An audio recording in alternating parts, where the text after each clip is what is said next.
Price Lord. இன்றைய தியானம் சங்கீதம் 76வது அதிகாரம் 1 முதல் 12 வரை.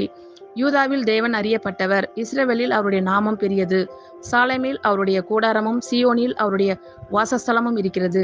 அங்கே இருந்து வில்லின் அம்புகளையும் கேடகத்தையும் பட்டயத்தையும் யுத்தத்தையும் உரித்தார். மகத்துவமுள்ளரே, கொள்ளையுள்ள பர்வதங்களை பார்க்கிலும் நீர் பிரகாசம் உள்ளவர். தைரிய நெஞ்சுள்ளவர்கள் கொள்ளையிடப்பட்டு நித்திரை அடைந்து அசர்ந்தார்கள். வல்லமை உள்ள எல்லா மனுஷருடைய கைகளும் அவர்களுக்கு உதவாமற் போயிற்று. யாக்கோபின் தேவனே, உம்முடைய கண்டிதத்தினால் ரதங்களும் குதிரைகளும் உறங்கி விழுந்தது. நீரே பயங்கரமானவர். உமது கோபம் மூளும் போது உமக்கு முன்பாக நிற்பவன் யார்?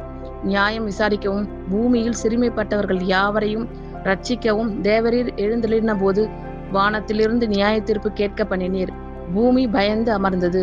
மனுஷனுடைய கோபம் உமது மகிமையை விளங்க பண்ணும். மிஞ்சும் கோபத்தை நீர் அடக்குவீர். பொருத்தனை பண்ணி அதை உங்கள் தேவனாகிய கர்த்தருக்கு நிறைவேற்றுங்கள்.